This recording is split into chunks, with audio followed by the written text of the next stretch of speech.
Lo que para Grecia fue la filosofía, es decir, el conjunto de reflexiones sobre la esencia, las propiedades, las causas y los efectos de las cosas naturales, especialmente sobre el hombre y el universo, es para los romanos el derecho.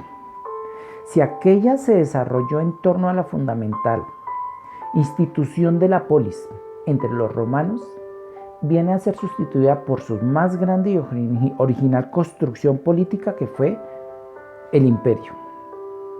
La República Romana se las arregló para solucionar sus conflictos, conjurar revueltas y asegurar una estabilidad del Estado, sin aparentar necesidad de recurrir a grandes reflexiones. De ahí que Roma se forjó en el cultivo de principios compartidos de servicio a la patria, cumplimiento del deber, rectitud y nobleza ciudadana, dignidad y honestidad, justicia profunda, fe religiosa, respeto del pasado y de los mayores. Los principios no surgieron de manera espontánea, sino como fruto constante. Deliberaciones, discusiones públicas, objeto de intensos debates en los grandes escenarios de la opinión, como eran las asambleas populares, que llegaron a ser de 4 clases. Una, la comitia quariata, la otra era la comitia centuriata, la tercera es la comitia tributa y la cuarta, la concilia plebis. Los numerosos comicios y el Senado, cuya composición osciló entre 300 y 900 miembros, que inicialmente solo se componía de patricios, para el cual accedieron más tarde también los plebeyos. Las distintas revoluciones, movimientos que los plebeyos permitieron introducirle ajustes respecto de los cambios ideológicos por consenso durante siglos.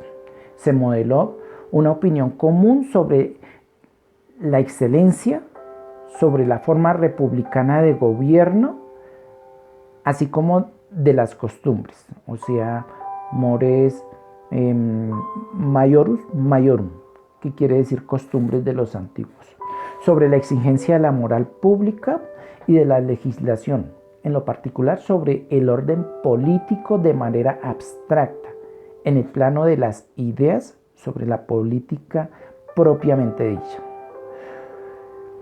Se puede decir también que durante el periodo de la República, antes de la influencia del pensamiento griego, hubo una gran riqueza de acontecimientos en los que hubo personajes y temas de discusión, pero que a pesar de los diferentes movimientos sociales, se preservan esas formas republicanas y la realización como de un cierto ideal de democracia.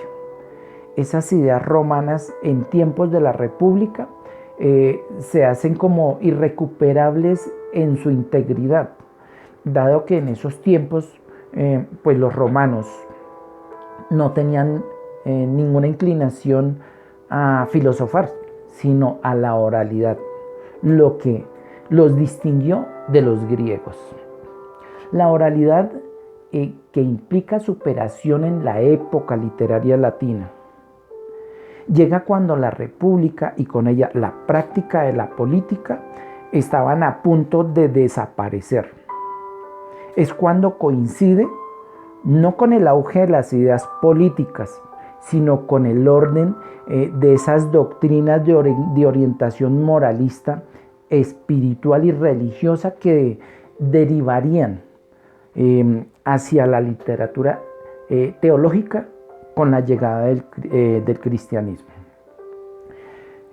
Es ahí cuando el imperio teocrático estaba necesitado no de filosofía política, sino de teología. Eran dos cosas totalmente distintas. La derivación de las formas republicanas debido a esa especulación política, condujeron a esa inexistencia de actividades prácticas políticas a las que se pudiera referir la teoría. Dado lo anterior, pues se deduce que es la invitación que hacía el régimen al público para que lo recoja en la vida privada y luego deposite sus inquietudes políticas y se los deje en manos del Estado. Desde el momento en que el imperio hace prevalecer el principio, lo que para el emperador, es decir, lo que el emperador decide, tiene fuerza de ley. Quod praesidi placuit legis habet vigorem. Algo relevante es que si bien la doctrina política de los griegos no hicieron carrera en Roma, cosa distinta ocurrió con su filosofía moral, en especial la de epicúricos y estoicos, que tendrá una gran acogida en la metrópoli, entrará a formar parte de esa vida cotidiana y dejará una honda huella en la jurisprudencia de la vida privada, la literatura y algunas elaboraciones filosóficas. Para hacer aclaración sobre esos dos términos anteriores, epicúricos y estoicos, el epicureísmo es una doctrina desarrollada por Epicuro, que considera que el placer como principio de la existencia del hombre, de acuerdo a ese filósofo griego, la búsqueda del bienestar de la mente y del cuerpo deben ser el objetivo de las personas. Y se denomina estoicismo a la doctrina filosófica que practicaba el dominio de las pasiones, que perturban la vida valiéndose de la virtud y la razón. De ahí que su objeto era alcanzar la felicidad y la sabiduría, prescindiendo de las comodidades, los bienes materiales y la fortuna.